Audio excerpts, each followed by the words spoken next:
Each one of us is half male, half female, half positive, half negative, half Shankara, half Narayana, half Shiva, half Shakti. It's a question asked by Adi Shankaracharya. He says in his book Prachanagara Ratnagaram, the question answer book, Kacha Bhagavan, what is God or who is God? Kacha Bhagavan. The answer given by Adi Shankaracharya is Shankara Narayana Atma Yava. A person who is Shankara and Narayana together in his Atma is God. Or a person who is Shiva and Shakti together in the Atma is God or Goddess. So at a higher level, what happens in your system is your breath going like this. Now, like this. With sadhana, you convert this breath to go into forms of 8. It becomes 8. This 2 becomes 8, 8, 8, and it culminates here. That's called Ashtanga Yoga.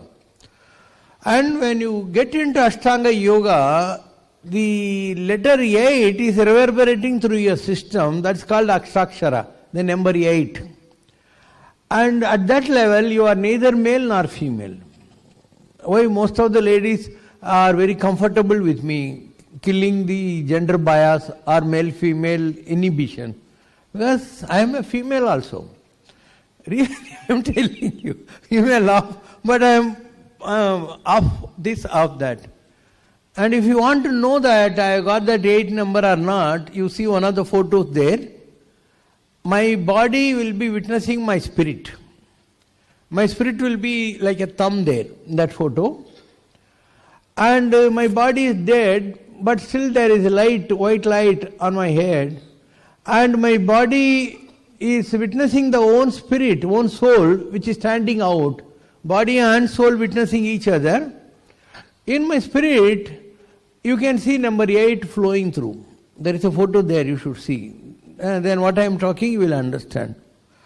So life is very different at a yogic level and looks very ordinary at a worldly level.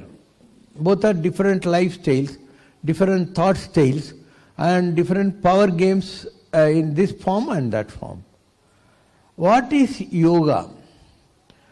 Yoga or yogi comes from the word yoga. What is yoga? Yoga is jodna. What is jodna? To couple two things. Jodi sekaradu. To couple two things. Then what are you trying to couple? The external world and your internal world. There is an external world and your internal world. So if you can master the art of connecting your fire to the outside fire, your water to the water molecules outside, your breath to the outside wind, and your akasa to the top akasa, and your body without body consciousness on the earth. You are connecting your 5 elements to the outside 5 element. You are making jodi. You are coupling the external with the internal, the anda with the pinda. Then you will understand the end results of yoga. Otherwise, all the other things are steps. Lot of people are thinking yoga is basically a type of a warming up exercise or physical fitness. Generally, you block this nose and inhale like this. Then you leave. Then you inhale from this side and leave here. And like that, there are so many breathing exercises. Something like this. You fold your tongue inside, like tongue inside, like this.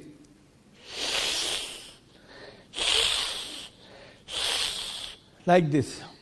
Then like Kali, bringing your tongue out like this.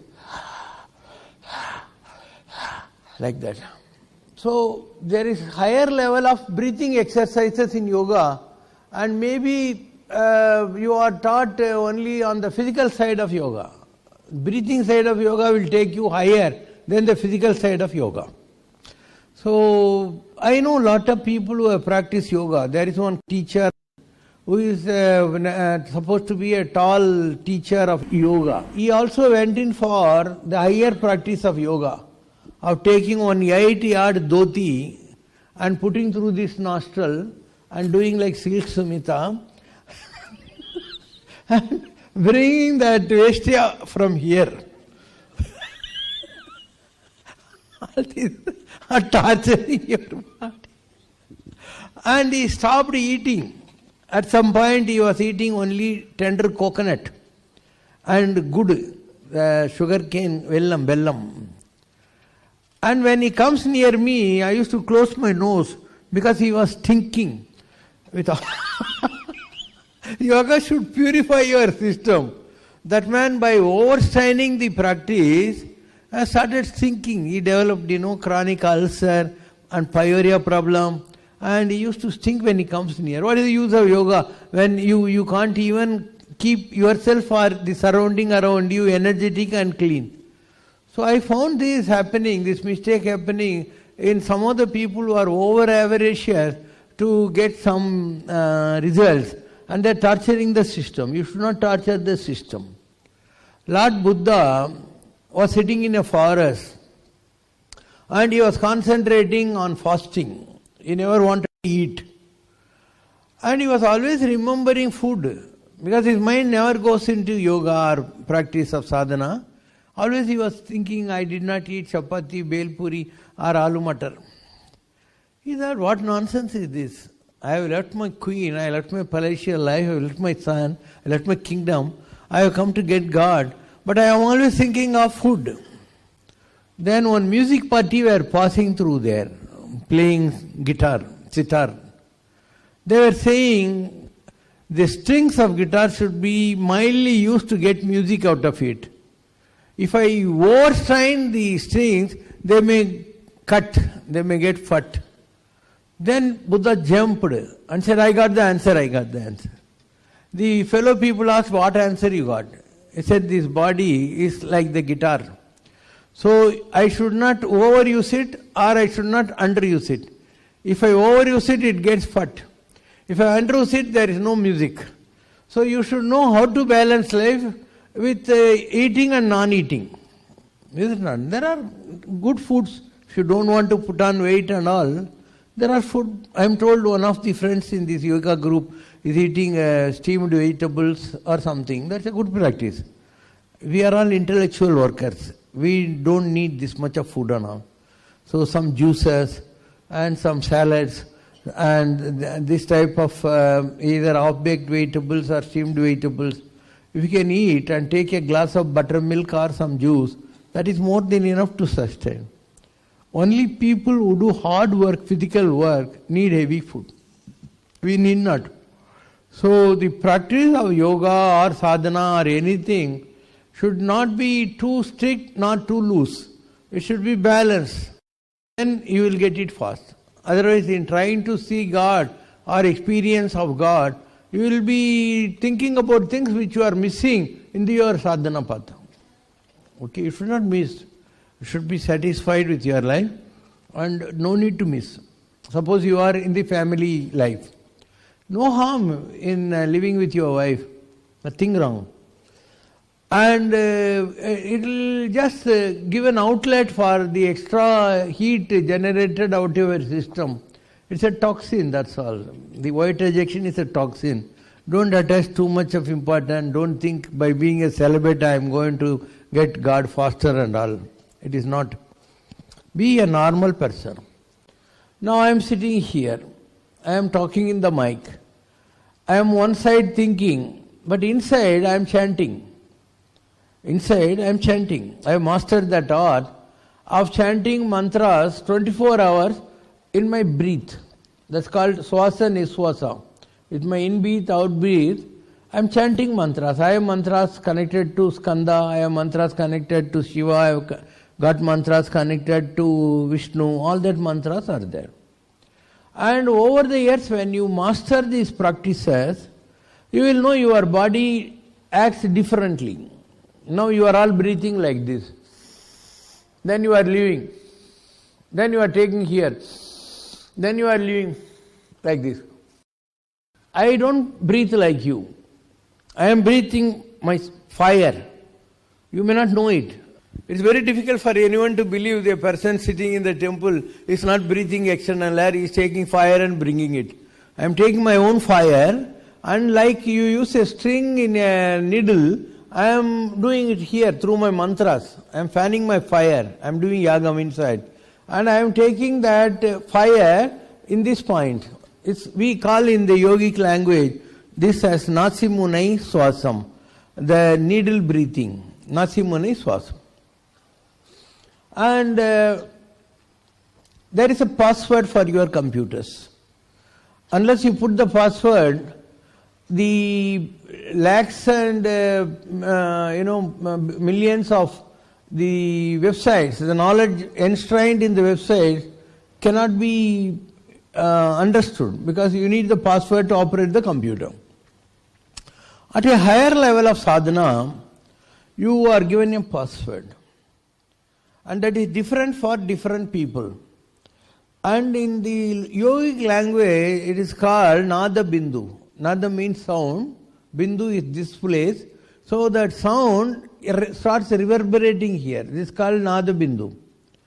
And when you can kick yourself to that mindset, yoga starts flowing, Kriya starts flowing in your body.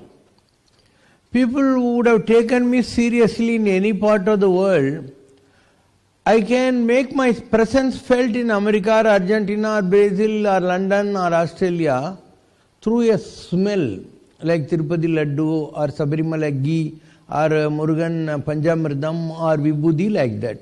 So through smell, I will prove to you when you think that I am there. And through visions, I can make myself understood by you. In a white wall, I can just pass through with the speed of light. You will not know whether I really came or not. I can intrude you into your dreams. I can come on your unoperated TV screen.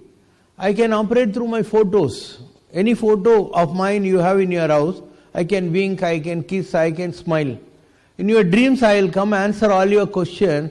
And if our relationship is spiritually sexual, I will do also with you. That will be more than real. So these are very high levels of yoga, high levels of sadhana. So that password, if you get from the spiritual kingdom, that word you can hear in your house in America. It will be like the house lizard's sound. One house lizard sound it will be. And if I start operating that password, I can go into Kriyas in no time. Okay, I will tell you how it works.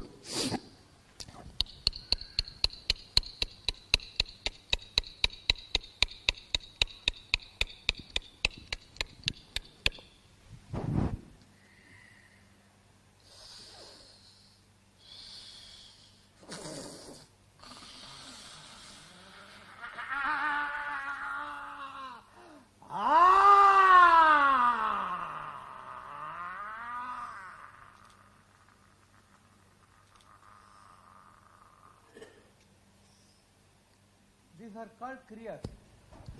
And you will take your mind to a jabberish level of thoughtless mind. It takes practice to do all these things. It takes practice. So yoga is beautiful. But you have to wait to empty your mind with the trash of worldly thought which you always cherished. Then you will get this nice feel. In a crowd also, you can sit quietly.